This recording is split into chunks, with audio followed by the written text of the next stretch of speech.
Hi all, welcome back to more Skies Above Britain. This is Patrol 1, Chapter 1, Patrol 1. This is my part 2. Obviously I redone the part of, and I've titled it with practice, the previous video playthrough, going through. Basically, yeah, some of the mistakes I got wrong, some of the outcomes. Although it doesn't look like we're starting very great here. I've got a guy in the fate box already, but I don't think I've been able to do anything yet, and there's and that guy's in there, so I don't think that's any of my doing. I just watched back on that as I was coming home from work there, and popped that out on I've released that part now as well. I don't think it was any of that. It was that Messerschmitt's event. So it's nothing I could do, really. I don't think. Okay, so yeah, so this is part 2, and this is not a practice anymore. This is the real thing, right? Right, I've had quite a few comments. I've not been able to get at the table for the last couple of days because of work. So, but now I'm good to go, and I'll get plenty done tomorrow. Get a little bit done tonight, maybe just this one part, to be honest. So I wanted to quickly run through some of the comments. There's been quite a lot, and again, guys, it'd be better if you can put timestamps. Now, all you need to do is put the number, like, I mean, I was a bit, hang on. Yeah, so, I'm pretty sure you might know how to do it, but you just need to put that in, the number, just separated by colons, and it automatically selects that time, and then just add your comment from there. I know you've done it sometimes and whatever, but the last one I looked up from Tim there was well, actually I eventually found it. He mentioned that F pilot should have been a POW instead of a killed in action, although the way I seen it, I think I did get that right, but we'll see if he comes back in there. But I had to hunt about for it because I didn't know where it was in the video. So if you can, it's easier for me to go back and look. And also, yeah, can you please look in the header of the video, because sometimes I pick things up myself. That's the reason I watch back the videos myself. Now, I think Tim's done this. He's got captions will come up through his video. Now, I did used to do that, Tim, when I first started, and then just found it a pain. I don't know if the method you use, it might be maybe there's something easier that you use to do that. The way I copy my stuff across and that, I found it just a bit too much work. So then I started putting comments in the headers of the video. I watched back the video footage and then I add some comments in the beginning. So have a look there, because it might already be covered. There was a couple of things that you brought up that were already kind of covered. I don't mind you adding them at the times as well, but it just seems that it's like it's already in the header, and then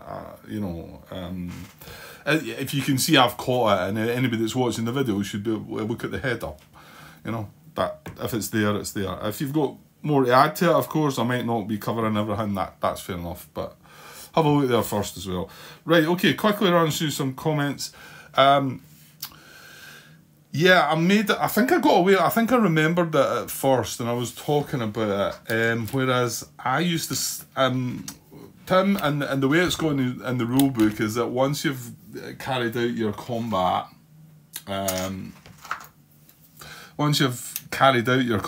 let's say this yellow leader's attacking from here. That once you've drawn the card, you've done all your stuff, you put your hits, your damage and whatever, he moves it across like that. It's great. That's what possibly I should just be doing it this way. I might look at that, because what I found when I was doing the practice missions, that there was quite a lot of aircraft. Now, this first patrol, we've never really had that much going on, but I did almost miss one. In fact, well, I did miss it. I put on the wrong fighter, put a low ammo count on the wrong fighter. I think I caught it later, but what I was doing was having the combat, doing all my hit checks and whatever, and then just marking that guy with a red cube.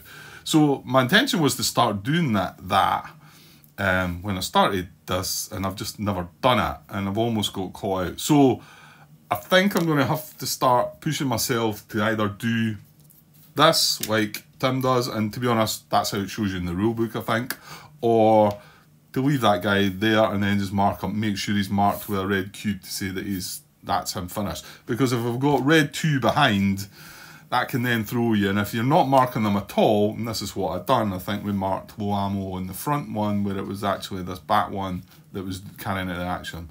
I do think it got caught though, just in time. But anyway, yeah, so something I'll need to start watching and maybe do a little bit more.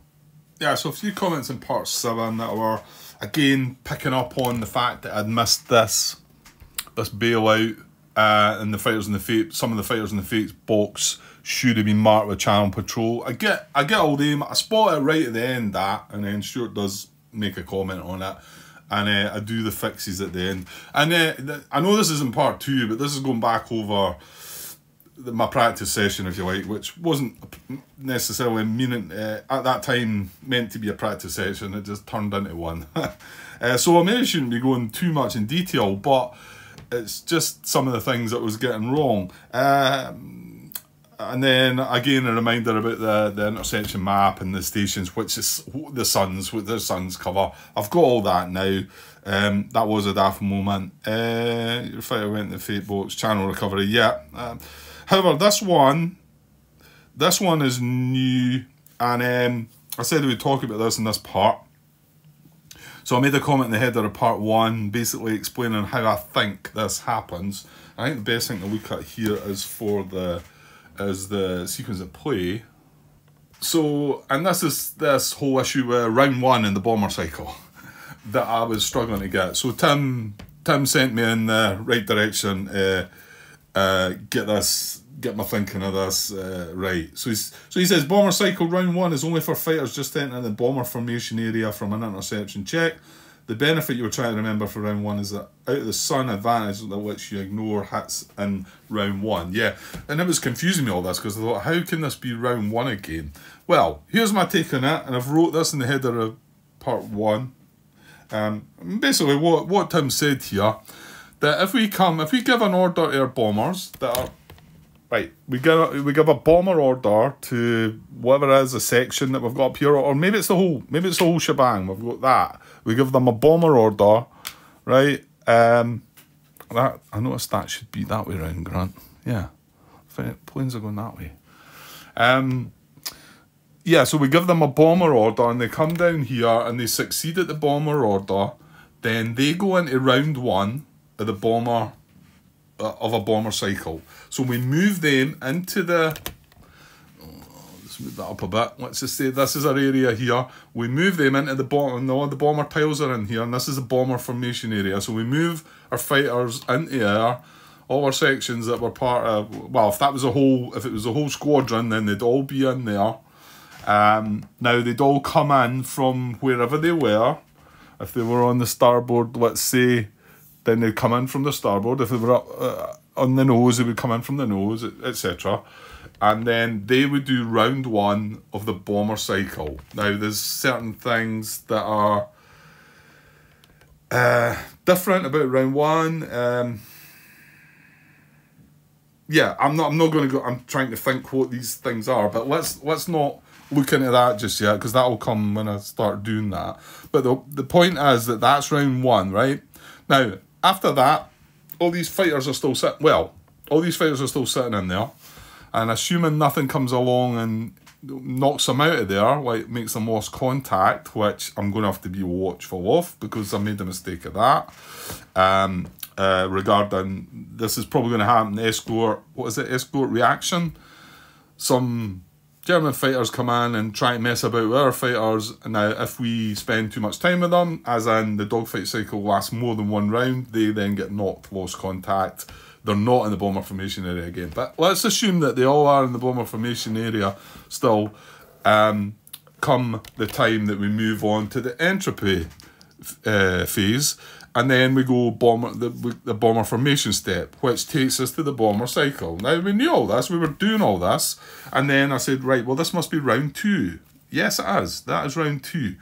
Right, now, I'm still, there's a little bit here that I'm still not sure about, which we'll get to in a second, but, so that's then round 2. So then when we come again, when we come back up and we go through the interception sequence again, let's assume that we had more of our squadron to give bomber orders to. Then we would give them the bomber orders again, and then they would come down into the bombers formation area here, and then them alone, because anything else that is in there at that time when they come down is not, they can't be involved in the fight, right? And this is my take on it, and I think I've got this right. And they're going to be doing their round 1, right, of the bomber cycle. So they'll then do the bomber cycle round 1, their round 1. The other guys that are already in there, not involved. Then we come down to the bomber formation step again, and that's when everything then suddenly becomes involved and can do a bomber cycle. Now, here's the bit I'm all unsure about, so I'll leave this question in here for now. If these guys have come in round, let's just say we did give another bomber order, they've come on round 1, right? And then we go down here, that's going to be their round 2. So the other ones that are already there though, that's going to be their round 3 or 4 or 5, isn't it? How are you able to keep track of that? Is there markers at all that, I mean, there might be. But here's the other thing, it doesn't really matter, does it? Because if it's round 2 or more, I think the important bits are round 1 and then round 2 plus. So it doesn't really matter. You know, we could say, well, this could be round 4 or 5. I don't think it matters. It's either round 1 or more than round 1. But they are separate things. So I think that's my take on it. That's how I think it works. And then eventually we'll come back to this step, and we'll probably not have any more bomber interception orders to give, so we'll skip by that bit and we'll come back down to entropy. We'll still go into the bomber formation. Any fighters that are in there, they'll carry out their next round, which can't be round 1. It can't be round 1, so it's got to be round 2 plus, and I think that's the only important factor. You know, you can see it there. It has to do with delay and things, doesn't it? Round 1 or round 2 plus. I mean, it doesn't matter if the number's 4 or 5. You know, how many rounds, it doesn't matter. It's either 1 or 2 plus. Right, okay, you've said that enough, Grant. Yeah, so I think I've got that now. But thanks for trying to get that one across to me, Tim. It was bugging me a bit, but as soon as you said what you said, I thought, yes. Because these are coming from orders. These are coming just, you know, it's a bit different. So, okay, good stuff. Yeah, and then the next few comments to that are, to be honest, this is why I'm saying about if you could read the header, it'd be easier, because a couple of the things that the point you do are already in the header. Yeah. Right, next bit. Right, the next bit, comments in part 8 are sort of just some tips about the game, which are there if you want to go and read them. I'm not going to go over them. Yeah, again, talk of me missing the 4 guys, but I get them in part 9. I suppose the guys are looking at it and saying he's not noticed this, and I didn't notice it until late on in the playthrough. I did notice it then, and then I fixed it in part 9 when we done the thing. But because that was a mistake, that was part of the reason I thought start again. Yeah, this was one I also realised. Stu commented, Yellow 3 doesn't need a channel marker. He is not low on fuel. He has returned to base. He was in here, and although he had came in here when we were on one of these bailout things, I put a channel patrol bailout marker on him. It's because I wasn't sure how this worked when we got there. But as long as we are left of this box, then there's no bailout, so there's no need to put a channel patrol marker on him if he goes then. If they end up in these 3, then that's a different story. So fair enough. Yeah, and that's one from Tim. I was a little confused what it was he was meaning with us. He says the last 3 spaces of each outbound track are in the coast zone. Look at the labels under the outbound tracks. And yeah, I was like, the last 3 spaces are coast, and then I'm thinking, right, That and that is coast. There's the wee marker he's saying coast. So these are all coast. These are all coast, and these are all coast. The relevance of that isn't really... I don't think that's that important, is it? I mean, it's explaining what's happening. We're in the coast here, and basically we're not moving out. We're just around the coast, aren't we? And then we're way back across the channel. This one, we're coming a bit further in, and then it's coming to there, and then it's reaching the coast. I mean, it might be important, the actual naming of these boxes being coast. So I'm not sure. Again, there's no timestamp, so I'm not quite sure what I was talking about at the time. But okay, fair enough. These three are coast. I mean, these are the more important ones, I think, because they've got the bailout icon on them. So, right, moving on quickly. Okay, so Stu tried to direct me to when I'm asking about vector markers. I've got it now, but I don't know. I replied to him. He used the word underneath. So he says the vector markers are the rectangular counters. The square squadron marker is underneath them at the start of the patrol. And I'm thinking, underneath what? Underneath these? Like, underneath what? But I mean, okay, this might just be my thinking, and it's maybe a bit daft, but he's meaning, I would have said below, okay, maybe that's just me, maybe everybody else would say underneath these, but I was underneath, and I was like, I didn't know what he meant, but I think if he had said at the time, deep, middle, or coast zone, you know, but I don't think he did at the very first time he mentioned that anyway. But I've got it now, and I've got the tally-ho thing, which is, I think, there's a bit more talk about that here to come. Yeah, he said it'd probably be best to start again, the way things are.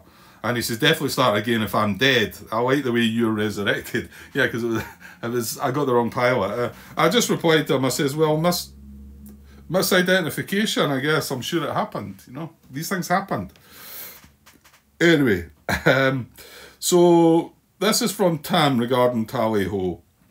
The bit you're missing is that it says tally-ho can only be used in the raid vector sequence. And I don't know if I'm sounding cheeky here coming back and whatever, but it doesn't say that. I mean, yes, you're maybe saying to me, well, duh, but it means that, Grant. It clearly means that.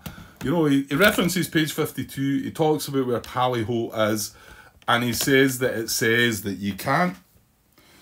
Sorry, he says that tally-ho can only be used in the raid vector sequence. He says that. I mean,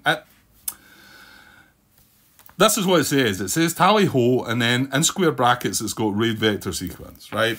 Okay, am I being picky? Am I being fussy? Am I trying to get myself out of something that I was foolishly getting wrong and trying to make amends here? Maybe I'm sounding like that. But the biggest problem about this tally-ho bit to me was that we hadn't done this. Well, it's not technically true, because we weren't in that. Because the raid vector sequence, right, which we had done, was here. But the time we got tally-ho, right, was not in this area at all. And that's obviously the reason it doesn't work. It doesn't work if it's not in this sequence. If it's not in this bit. Yeah, I mean, look, I've got it now, right? I understand it. You need to be in this sequence to be able to do tally-ho.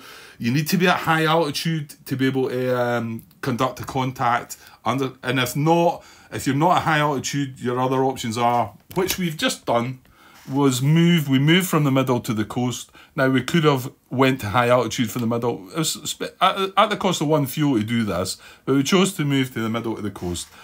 I've got it now, and, you know, to be honest, this probably is enough information for people to understand it, but my first shot at playing the game, when I started reading, if you prefer not to perform contact, or if your raid mark is not yet in the raid track, you may spend one fuel to move this. But then again, it's talking about the squadron formation marker to an adjacent station. And what I took that for being wasn't it? We had a section in here, and I thought I could move it. And it says station, which, okay, we found that that's that should be a rad. That should say zone, and it's referring to these 3 zones. I've got it. Like I say, maybe I'm just trying to claw my way out of the hole there, guys. It's quite possible that you had no difficulty with that whatsoever. But you know, some things trip others up where you don't get tripped up yourself. That's what happens, I think. Yeah, last couple of things. Tim says he puts the green ace markers underneath the pilots. Yeah, why not? Why not do that? I mean, it hides it a little. Well, to be honest, if it's got a counter underneath it, you're going to see it. You know, so if there was a green counter underneath that, it's probably better than my idea of little green cubes. Or he is kind enough to say, but I like the green cubes idea. We'll stick with the cubes and see how it goes for now. But yeah, I suppose if you put them underneath, why did I not think about that? So thanks for that. And he's just come back and replied that yeah, he did think I'd rolled on the POW die roll, so that's fine. That's sorted. I think I might have some more comments came in. Okay, yeah. So some recent comments from Tim regarding on part 1. He says, you're the squadron leader, you decide who flies each mission. Yeah, I was thinking about that as well. I was thinking, you know, who should be going up here? Should I be rolling dice randomly? Blah, blah, blah. Yeah, it should be my choice, shouldn't it? I guess it's because I've wrote all these names down that I felt like I shouldn't pick and choose who's going about. But we did randomly draw them out for being green. So we done all that randomly. And yeah, we decide from there. So good enough. So yeah, I got a timestamp at the 24 minute. That must have been what I said, because he's actually timestamped this one as well. It's just you, Grant. Yeah, that's me looking at what is it? It means you can see what the hit marker or return fire marker is going to be before deciding to cancel it. Fuselage 3, nah, I won't waste it on that. Cockpit 11, yeah, let's cancel it. Okay, Tim, thanks. Yeah, I think it was just me, and I've after looking at it again, I thought, yeah, that's what it means, Grant. You're just blundering your way through this. So I think that's and yeah, you said, sorry, thought you rolled POW range, you're the squadron leader. Yeah, that's it for now, I think. That's it for now. Right, so I want to get a little gameplay in. Ugh, 22 minutes. Who would have thought? Okay, so this is where we left things. We're still in the raid vector sequence. On step 3, contact. Is this the phase? Right, raid vector sequence. Contact phase. Anyway, so yes. Now, if we get yes here, we move straight down the interception sequence. If we get no, we're going to go to this vector, which we've never been on yet. And although I said that that's where the tally-ho, but that's where I was making my excuses initially about the tally-ho, then I think we've just dealt with the tally-ho, and I think I feel successfully this time. So it was my bad. I was getting it all wrong, guys. I was getting it all wrong. So we're good now. We're good. That's why you're there to help me out with these things. Right. So if the raid marker is not yet on the raid track, skip this step. Well, it is. It's on the raid track. Right. If the raid marker is on the raid track, you may perform contact if squadron is in the same or adjacent zone to the raid marker. Well, it is. Just zoom out there a lot when you should get everyone in, Grant. So we are in the same zone. I suppose that's relevant to what Tim has said about them being the coast zone, these last 3. So maybe that I think looking at it there, you can see. I mean, these 2 are coast, these 2 are middle, these 2 are deep. When we go up here, these 3 are coast, which I didn't think was the case at first. I thought it was just the 2, but then it's shown middle there. So this one's middle, and these 3 are coast. And then when you go up there, you've got deep there. You can just see it, maybe it's quite light text. So this box is deep, this is middle, this is middle, and then these three would be coast, I think that's right. Okay, so, well, we are in the same zone. This is in coast and the raid marker is in coast. So we can attempt contact, or, well, if we want, which I think contact itself is automatic, but it's where you end up being is the big thing, isn't it? So contact is automatic, yeah. Roll a die on one of the contact tables to determine the quadrant's starting position on the interception map, 44 to 45. Right, so this is a may, but I'm assuming we want to do this right away. And then the sun option, if we roll, well, we are in the same zone, aren't we? Yeah, so if we roll a 10 or more, we can get to choose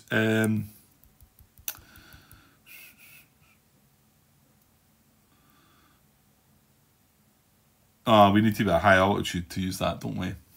Let's look at it on the actual, I mean, it's just the same on the, it's on the sequence of play rate here. So we're not in the adjacent zone, so we're just looking at this one. We're in the same zone. So now we're going to roll a die, and the bigger the number, the better. But if we can get a 10, sun, or if squadron is high, may start in any position and the sun is dead. Yeah, okay. So, yeah, well, we can't do that. We're not at high altitude. But here's where you're going to, if I get 3 or less, I'm going to be tail low, unless I want to spend the fuel and become tail high or flank low, which I think this is worthy of spending more fuel, but we're getting, like, it's going down, like, really quick. So, well, I suppose we should just roll the die first and see how we get on.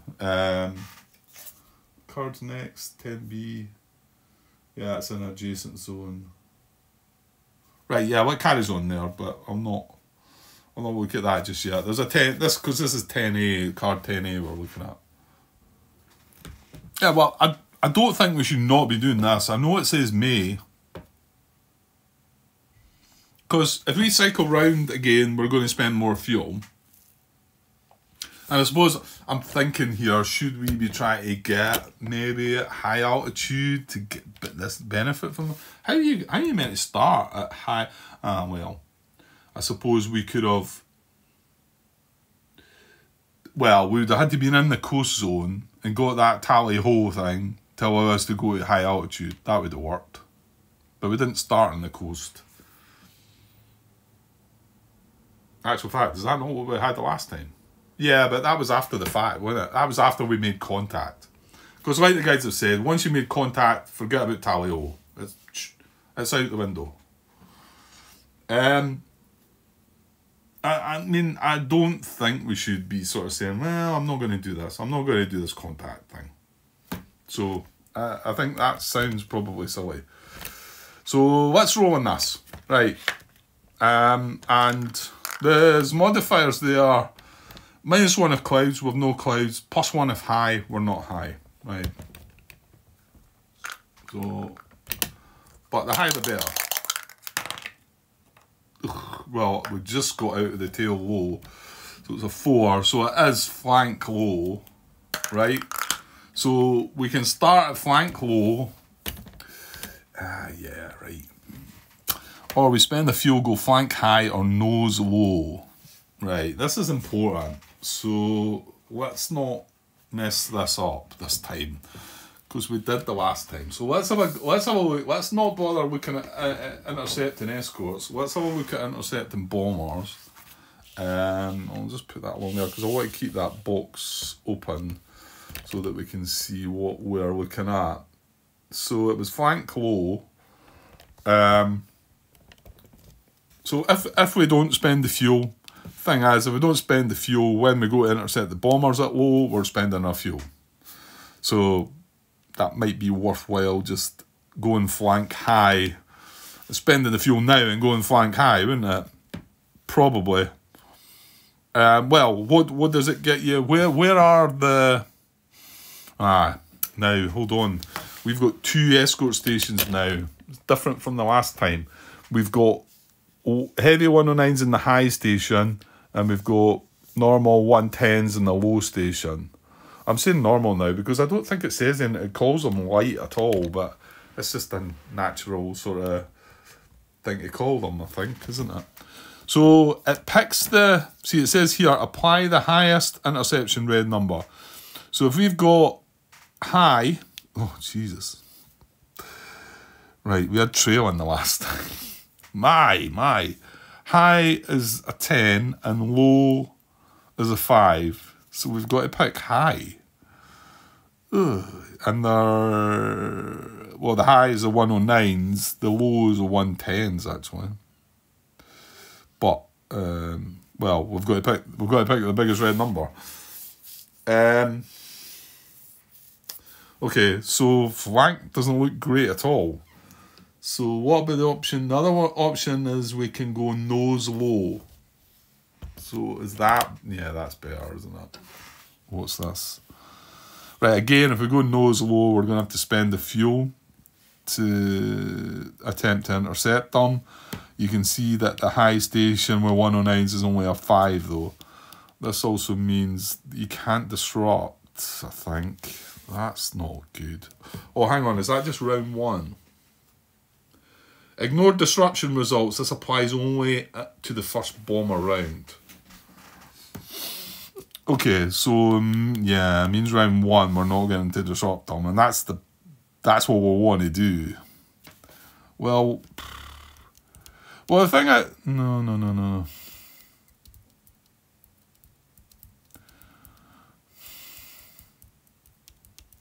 The thing is here, this is only telling us where we're going on this map. We can give a cruise order to adjust this position, and maybe we go to nose low and then we raise our altitude. Well, the thing there is, if we're going to do a cruise order, does a cruise order not just...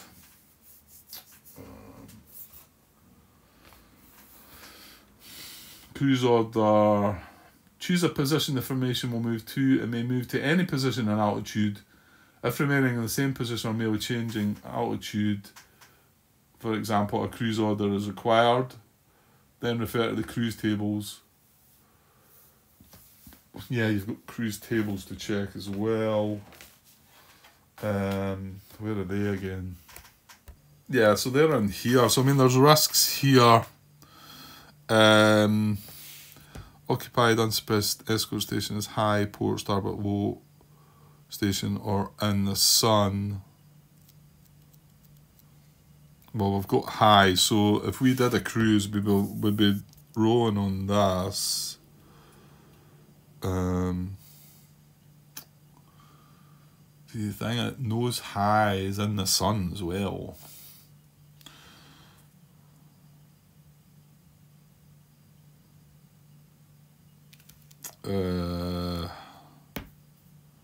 What happens with this roll though? Because we're not using this one. Does this mean we're getting intercepted? I don't know. 33, page 33.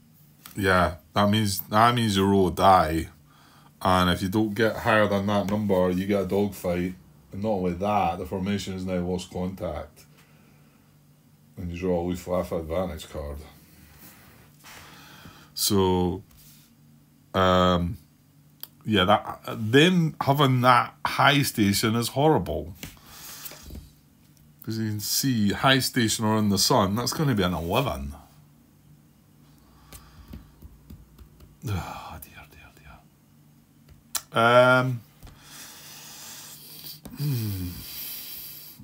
Okay. Okay, I've been thinking about this for a while, looking over things. I still don't feel sure about what I should do here. So we rolled flank low, which is kind of rubbish. So nose low is good for getting at the bombers. So I think I'm going to go there. I just I'm not sure if I should be splitting things up here or just just chucking everything into the bombers.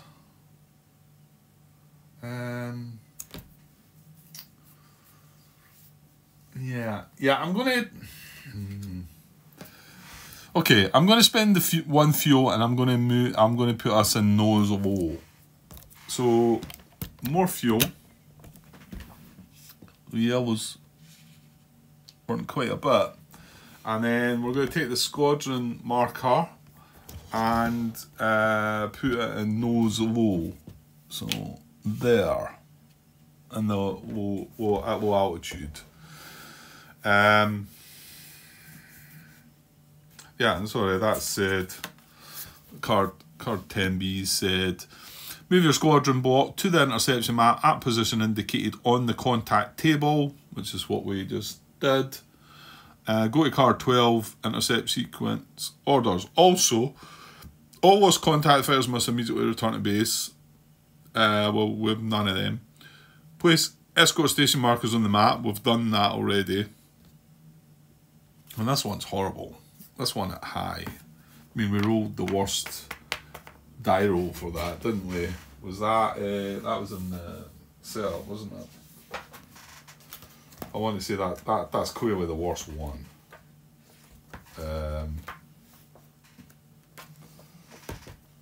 Yeah, it was a die roll of 1 to 3, wasn't it? High, heavy. Yeah, I mean, the heavy bit as well makes it worse. I mean, there's quite a few results for high, I suppose, 109s. Anyway, not good. But I don't know. I'm sort of thinking maybe just ignore these and see how we get on. Anyway, we've done the escort station markers, but now it's one is to place the bomber tiles in the bomber formation area. But we defer this if visible is clouds. Well, it's not clouds. So now we're going to get our bombers out. Yeah, I'm going to have to move that up and put them in here. Oh, I've just put that book away as well, and that's what we need, isn't it? To select the bomber formation. Chapter 1, skirmishing over the channel. Right, so we're going to select the bombers now.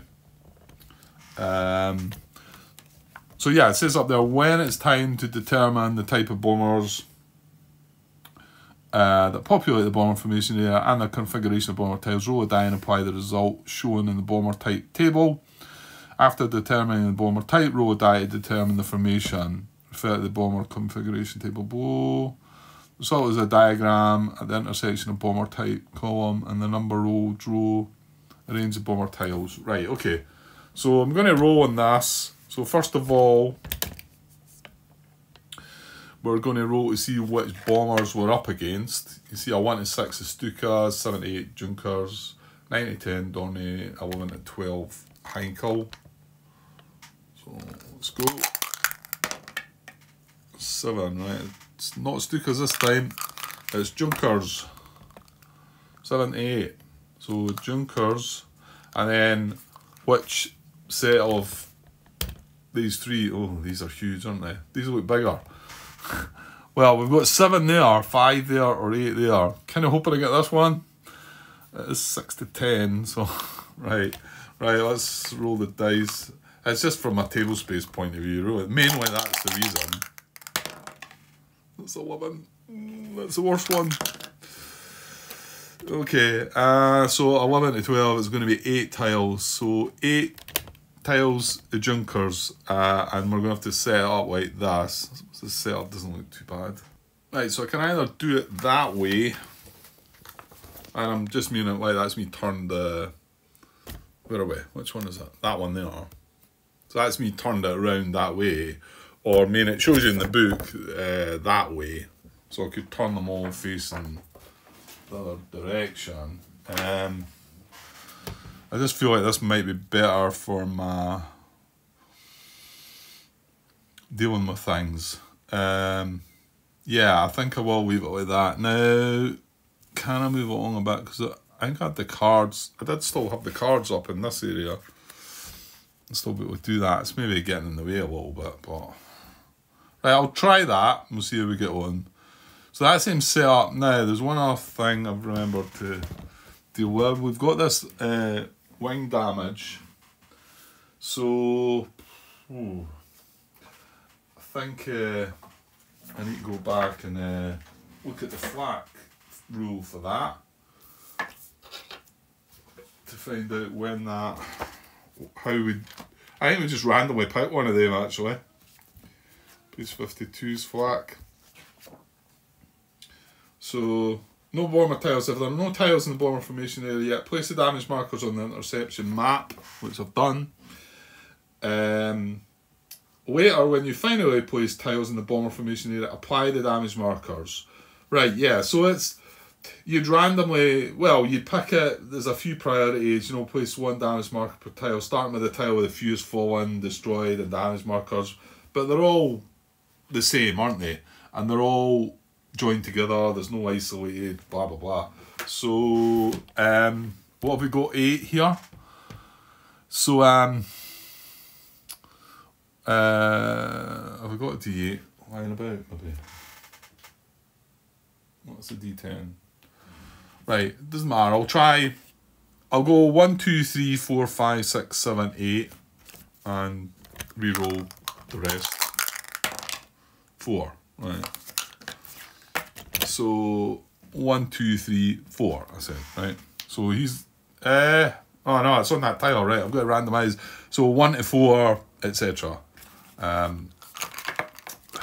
don't really see these rolls, do we? 8. So that's the middle one, yeah.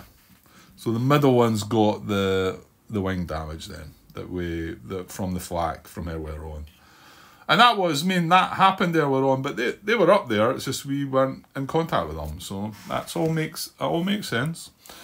Right, so that's now, yeah, push things. Well, I'll keep that down there just now, but I can push that up a little bit, and maybe I have to move the cards out the way. So well, that's us moving on to our orders now, isn't it? We move on to card 12. Okay. So and it says if escort stations are not yet on the map, well, they are. If the visual is not cloud road, die, place the bomber tiles. Well, we've just done that. I'm not quite sure what. It's maybe an added reminder, or maybe you can get here some other way. I don't know. Anyway. Formations, squadron, fighter or section that are on the interception map must be assigned an order or immediately return to base. If no formations are on the map, but they are, right. So we've got our full squadron here of Hurricanes, of 12 Hurricanes. Oh, no, sorry, take that back, 11 Hurricanes, because we've lost one already. Sitting there in the nose low position. So what do? Now we can split them up. They've all got to be given an order. The orders are go after, intercept the bombers, intercept the escorts, or cruise to a different position. But the risk, seeing the way this is, where it is, it's quite a high risk of you trying to cruise to a position and getting intercepted by fighters and then getting shoved, lost contact. So should I just throw everything at the bomber formation? Should I just go give them all an order to go after the bombers? The last time we split it half and half, and half went to escort and half went to bombers, and then I don't even manage to get in at the bombers actually. I want to say it's a 5 we need if we go for the bombers, just off the top of my head there. Now hold on, we did spend that fuel, yeah. Intercept bombers, low altitude. Now remembering that round 1 we're not going to be able to disrupt. That really sucks. Because I'm going to have 11 fighters, well, assuming that they get in there alright, and not going to be able to disrupt them. So that's rubbish. But that's how that is. And we're going to have to spend the fuel to do it, another fuel. I think I'm going to do this. I'm just going to concentrate and go for the bombers, and then because the highest station is we've got high and low, Oh, you know what? Oh, no, no. The low ones... No. Hang on. I'm looking at nose here. So if we were... Right now, if we were given the order to go after the bombers, we'd be low in the nose, spend the fuel, remember, can't do disruption in round 1. There will be an escort, and the escort will either be high or low. High 109s is going to be a 5. Yeah, it's a 5 for the... no, it's a 4 for the... No, sorry. We've got heavy 109s in the high station and light 110s in the low station. I think I'm going to use the word light because it seems right. So matching that up with the 109s high, that's a 5 we would need. And then if it was the 110s in the low, it's a 5 as well. So it doesn't matter, it would be a 5 we would need. Remember, we can spend 1 fuel to re-roll. We're not going to be out of the sun. I mean, unfortunately, if we were in the high altitude, but I just felt like moving with the cruise things asking for trouble as well. So I feel like this is maybe what we should be doing. Okay. Yeah, I think I'm gonna give an order. Now that's card 16.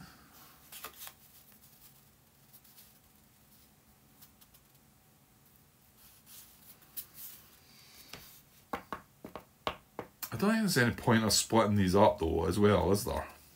I think if we're coming in, if I was going to cruise maybe and change my position maybe. So I'm going to give them a bomber order. Cruise is on the other side of that. Yeah. So I'm just going to give the whole thing. I'm not going to split it up. I could do that, but I'm not. We're going to give it a bomber's order. Right, so then we move to card 16. Alright, hang on. Give me a second. Right, so we've got a bomber's order. So, resolve each formation's bomber's order by rolling a die and consulting the intercept bomber's table. If the attempt to intercept bomber succeeds, place the RAF fighters in the bomber formation area and go to card B1 bomber cycle subdeck. Right, I'm going to stop reading there because that's what's going to happen. He hopes. Now, hold on. Yeah, we've got to spend another fuel though, haven't we? Even before we roll this dice. Because we're in the low position at the nose and we're trying to intercept the bombers. Now, we're going to need a 5. It's either going to be 109s at high or 110s at low. So the highest number is a 5. So I'm going to adjust fuel again. Yeah, and I think what we're going to do here is we're just going to try and be a bit smarter. And just hopefully get in here, do a bit of bombing, and then just get out. Right? Do a bit of taking the bombers out and then get out. So maybe, I don't know, is 3 rounds in there sound about right, guys? Wish I could get an answer to that, but I suppose they might be saying it depends what happens. And you might not, you know, the escort reaction, once stuff gets marked lost contact, yeah. Okay, so we've paid our fuel. Remember, we can spend another fuel here to re-roll this dice. We need a 5 or better. This is flat enough, so this is okay. So, come on, pull this down. Yes, a 10. Good. Right, so we succeed. Yeah, back to the card. So it says, well, yeah, that's us. We're going to put our bombers into the bomber formation area and we're going to go to card B1, bomber cycle subdeck. So And the first card's going to do approach. Right, but I'll show you in a second. Right, so let's get all our fighters down there then. So I think that comes off. And that's them basically coming into there now. The whole lot, the whole squadron. So I don't think this stays on the map though, Grant. No, I think this comes off. Now, it's not lost contact or anything either. It just comes off. Because basically our whole squadron is now in there, which is in there. That's where they're all going. Right, I'm going to move these cards, I think. And I can show the card as it's coming along. I'll just set them off to the side here. Yeah. Okay, so I can take that out of the way. I want to keep that sequence of play. So all these fighters are now coming down. Now they're approaching from the nose, aren't they? Well, let's see the bomber cycle card. Here's the first card, right? Approach. Just understand that all these are in this area, right? I've just not moved them yet. So it says each RAF fighter in the bomber formation area engages a bomber or must RTB. Exception RAF fighters that are already engaged or have a delay marker may not RTB. Right, remove delay markers already in play. Choose an approach angle, nose, 2 flanks, tail, and place the RAF fighter next to the bomber in that position. If it is bomber cycle round 1, which it is, RAF fighters must approach from the same angle that they entered the bomber formation in the intercept phase. Okay, so that's what we've got to do. We've got to come in from the nose. The low and high bit doesn't matter now. I don't think. No, we're attacking from the nose. Okay, and if we go into cycle round 2, if this was cycle round 2 and we wanted to approach from the nose, then we would have to be placed a delay marker on these guys. So the good thing is we're getting attacked from a better angle this time. The whole attacks we made in the first practice, if you like, practice was all done from the flank because I didn't want to be delayed, but clearly attacking from the tail or the nose is going to be better. You know, I think you would think that, and that's how it is. But because we're coming in from the nose to start with, there's no delay markers and like that. We're just coming in that way, right? So that's first card. So well, the thing is, we probably want to get this guy at the front. Well, I can shift this up a bit. Right, let's get all the... Well, I can bring the fighters down as I'm choosing them, I suppose. Right. Now, who have we got up there? So we've got... Well, we've lost a green pilot already. So, I mean, we've got a green here, a green in red, a green pilot in green, and a green pilot in blue. The guy... The leader in blue is the one with our ace skill, which was the lucky charm, I think. And then we've got 3 veterans in the other 3 sections. So,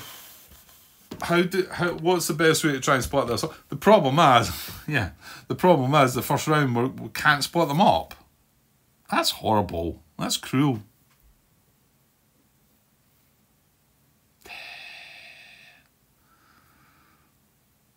Yeah.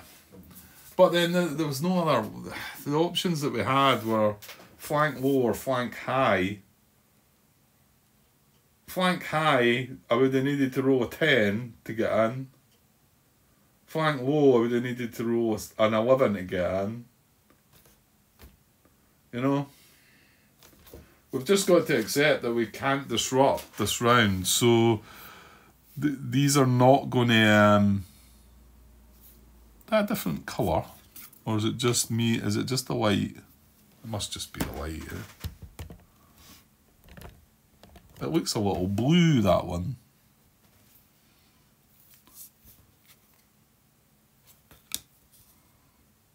Well, it doesn't matter, does it? But it just looks a little different colour, huh? So I suppose we should spend something on this guy. Oh, hold on. You can still isolate them, Grant. just not with the disruption result. You need to like mess about with. It says no disrupt. Yeah, but you're not going to get. Yeah, we're going to have to knock the guys out, aren't we? And Junkers, remember, they're not like the Stukas. We need 4 of any damage marker to destroy them. As usual, 1 cockpit, and it's 2 engine result, 2 engine hits, rather than just 1. Okay, right, well, let me pause and try and create something. Right, that's what I've come up with. No idea. It's difficult when you look at the tiles. You try to say, well, if you were able to isolate this one. I mean, remember, I can't disrupt, so it's all about. I mean, if we get 2 of these guys falling, if you get 2 of the guys falling, then the tile does become isolated. That's right, isn't it? Because this becomes an independent bomber as well, so that would isolate the tile. And then isolating this tile, yeah, to be honest, yeah, if I do that one and that one, I then need to, well, actually, that one, oh, hold on. Yeah, these aren't connected, Grant.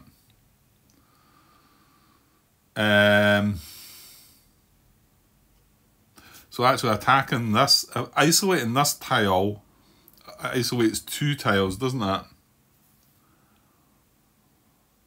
I guess I'm just going after that one because it's got a damage on it already, but maybe that's not what I should. Maybe I should be going after this one.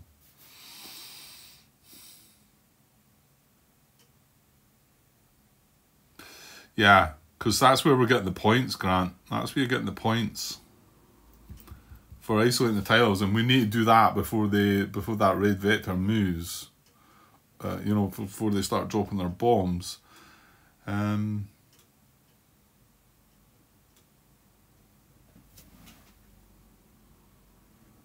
Right, hang on, let me think. Right, yeah, I've changed my mind. We're going to go for this tile. And then this tile. Okay. Now, this is a time where I do need to keep track of things, and I'm going to use my little red cubes. Hopefully I remember to use them.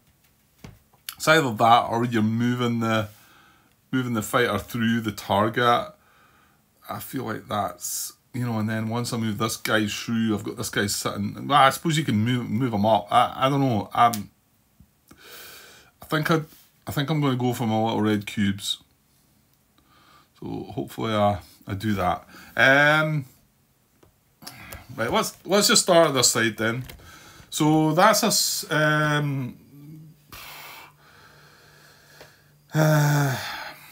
Yeah, we've all got something. We're all targeting something. It's bomber cycle round 1, same angle as the approach. Right. So the next card is burst.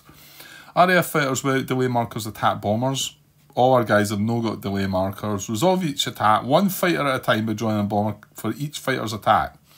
Pile results in any order. If it's bomber cycle round 1 and only round 1, fighters that entered the...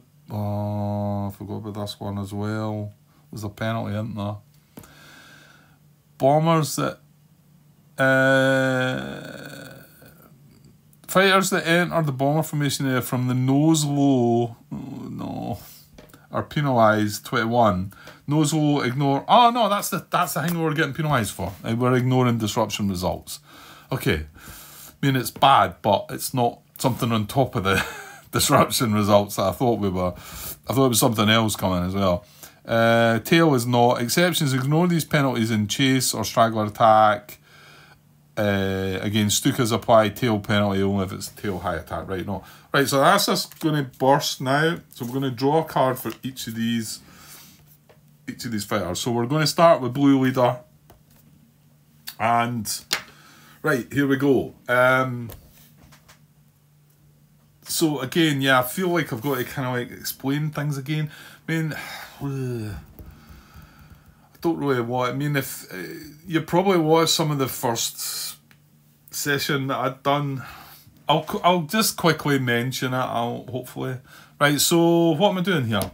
Oh, we've got these are medium bombers, eh? Right, these decks were shuffled up. I'll just give them another quick wee shuffle here. Yeah, I forgot we hadn't put the cards because we didn't know what bombers we were getting up until recently.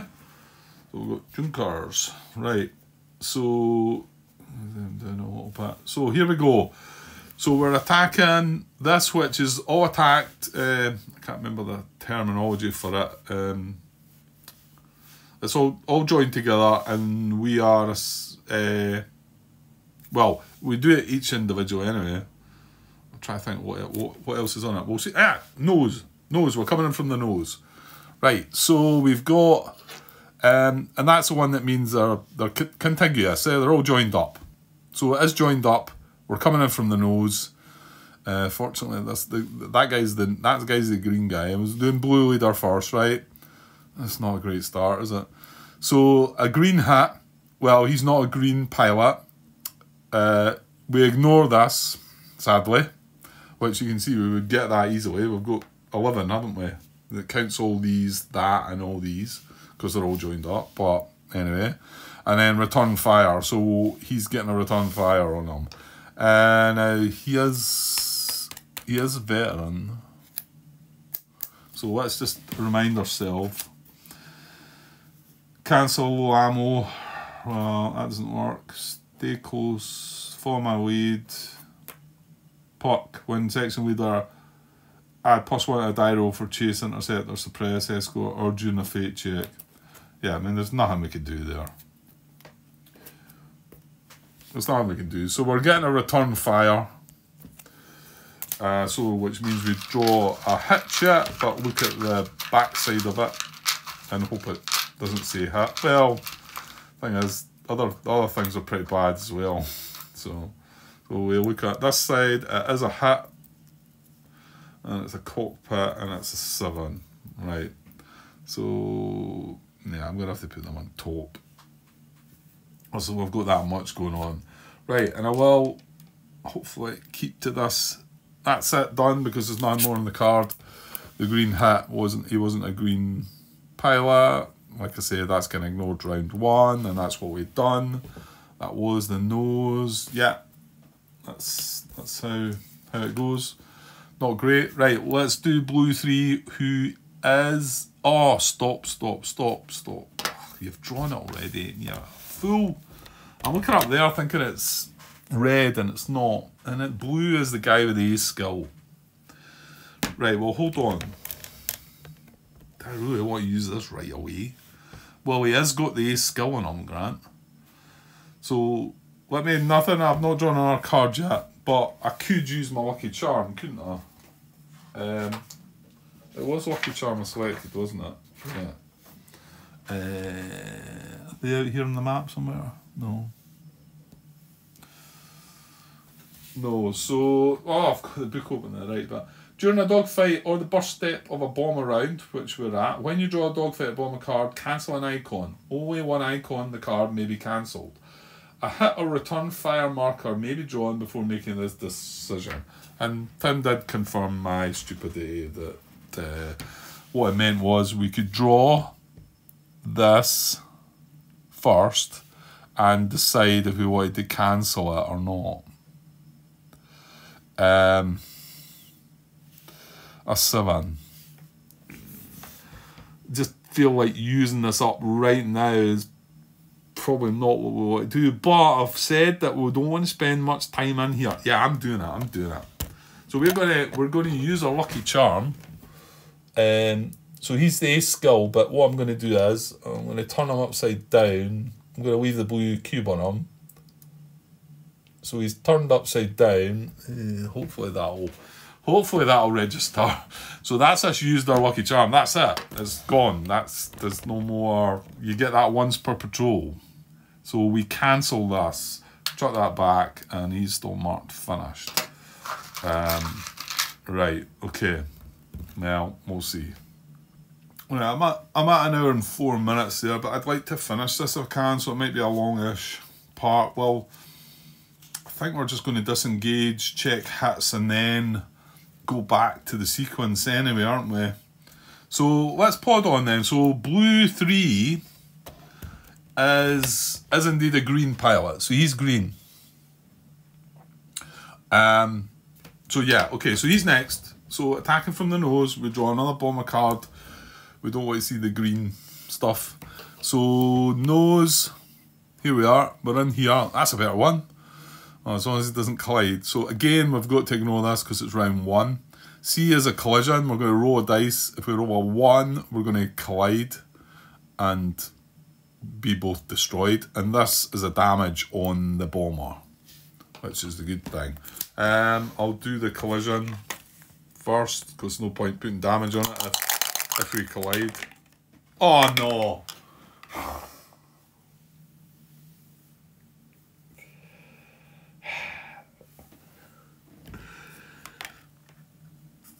They're having a laugh.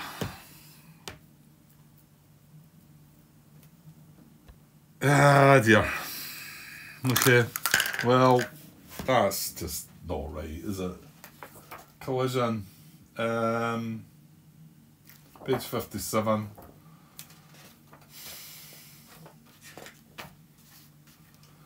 There is a chance that impact happens. Roll a die. If a 1, the pilot is killed and the German fighter or bomber is destroyed. If the result appears on a dogfight card, reduce the Luftwaffe fighter marker. If a section only one, right. If on a bomber card, place a destroyed marker on the bomber and remove its damage markers. If any, put the damage markers back in the cup. So man.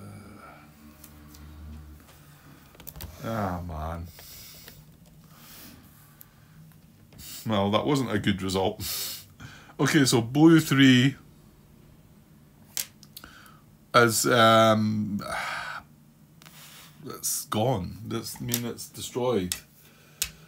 The pilot's killed, right? So I'm going to move this pilot. You. Who was that then? You is Sheehan. Sorry, David, I think, yeah. I suppose that just goes in the killed in action box then. Yeah. Well, I'll leave the green marker on him. He was green, but it's kind of irrelevant. So I'm going to mark his name, killed in action. I mean, I've got to assume I don't think that matters. Does he get the credit for this kill? So he's KIA. I'm going to put down a wee note that he's destroyed this bomber. It doesn't say anything there, so I mean, it's not the way you want to be destroying it, really, is it? Okay, and then I've marked a 1 down for that anyway, and marked him KIA.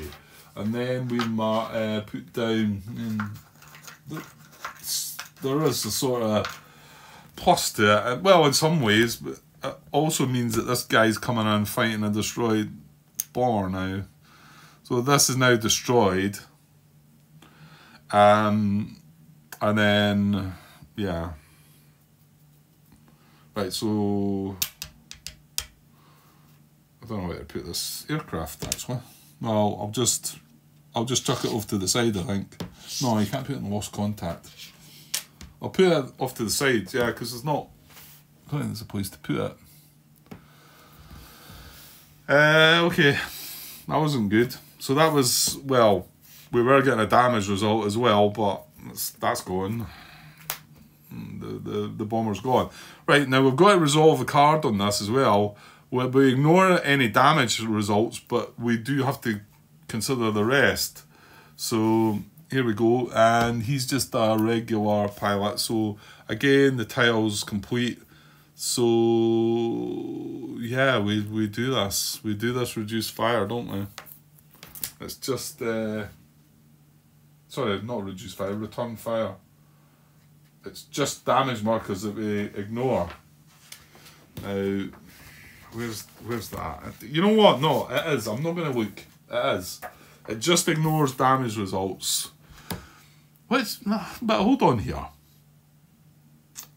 Well, yeah, clearly it does ignore damage result, Grant, because the bomber's destroyed. So, I mean, yeah, it could still have shot back at you before it's destroyed. Okay, so we get a return fire on blue 2. And we get a hit. Oh, it's a 4 to the fuselage. And I want to say the fuselage box pretty decent. I think that was a 1. Oh, you know, if you have to go to any box, I think that's the best one. Well, actually, elevators are 7 to 12, or rudder 6 to 12. But I'm not seeing many elevator or rudder hits. Yeah, for sure. So that's that done, and that's him done. So we'll mark him, and yeah, I've really. Oh, come on, Grant. Yeah, it's maybe going to be an hour and a half video, I'm afraid, but it's fine. Right, so Yellow Leader and Yellow 2 are going after this guy. So I suppose it gives a slight chance of maybe isolating this tile now, though. Because if we can take him out somehow. So Yellow, as he's the one that's lost his green pilot as well. So Yellow Leader's veteran, and Yellow 2 is just a regular. So let's draw for, hang on. Right, let's draw for Yellow Leader. So again, still contiguous tile, coming in from the nose. Come on, no. Right, we've got a collision check again, and a damage. I'm not going to say that's a good one this time. And we ignore the disruption. Right, come on then. So Yellow Leader, now, he is a veteran. Yeah, there's nothing, he can't stop this, it's the ace skill that was. Right, okay, so we're rolling for collision. Oh, look at the, I could see the 1 at the side there. Right, a 5, we're alright. If that had been a 1, I think I would have had to start again. That would just been ridiculous. Okay, so no collision, good. And we've got a damage. So we're going to draw a damage for that bomber, damage chip. I'm kind of hoping we're going to have a, what was it again? Catastrophic on it. Or even just knocking it out of the formation would be good. We get, right, we are Hurricanes, just as well, because Spitfire 1 was doing nothing. So we do have a fuselage damage that has a possible catastrophic result if we can roll a 10. So that goes on him. Come on. We've had a bad roll, let's have a good roll. Right, 10 or higher. Yes! Gotcha! Well, that makes up for it a little bit. Right, so yeah, that's he's destroyed. Okay, so Yellow Leader gets that. Yeah, it's annoying when they now don't get to do anything though. But well, come on, Grant. And then what that now means is this is an independent fighter. So oh, hold on. Let me. Yellow Leader is P. Parsons, veteran, yes. So he's just had a bomber kill. Where did I put that there?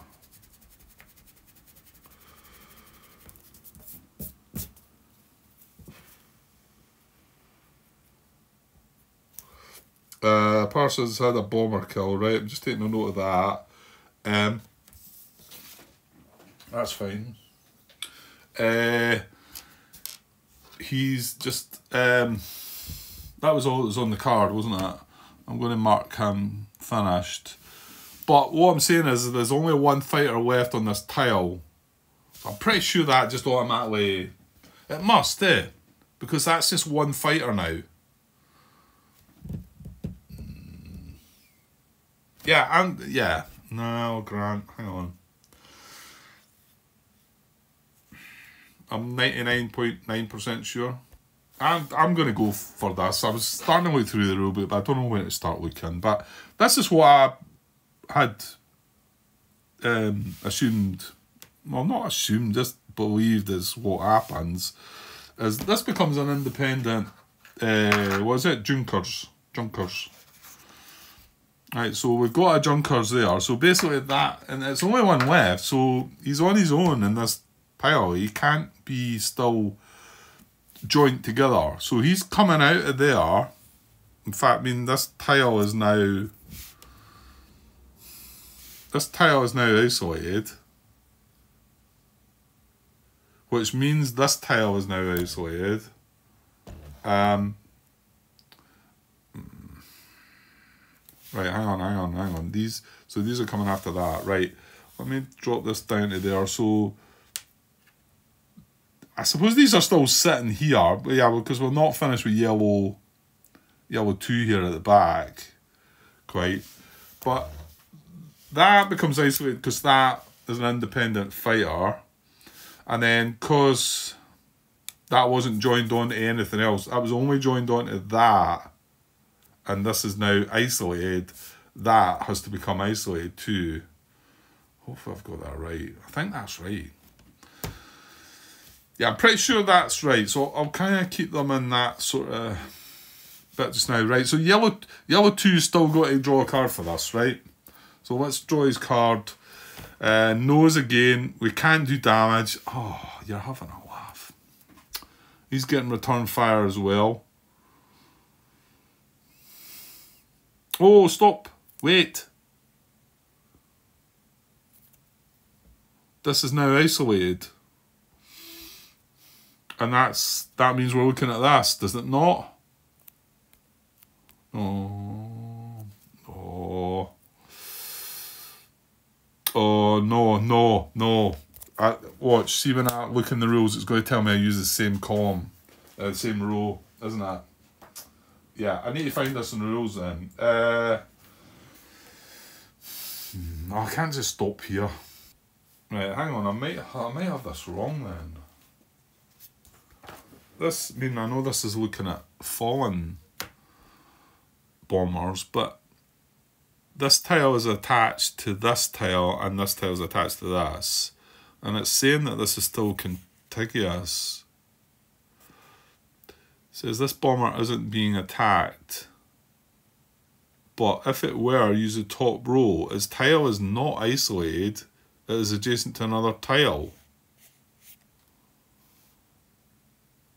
Does that apply to destroyed as well as fallen then? See, I wouldn't have thought that was right. I've got that wrong then. My thinking's been wrong there. I would have thought... Now, you know what? I'm starting to worry that I need this errata printed out just in case.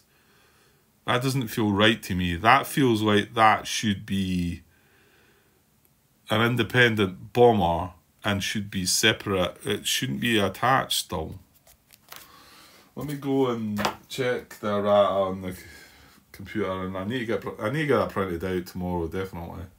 Okay, I'm not finding anything that says there's any problem with that, so there isn't anything in the errata about it. Not that I've seen. That is just worrying me, because I would have thought that tile can't be connected anymore because it's got an independent fighter on that. Just what I've done there. So which suggests to me that maybe that should still be connected.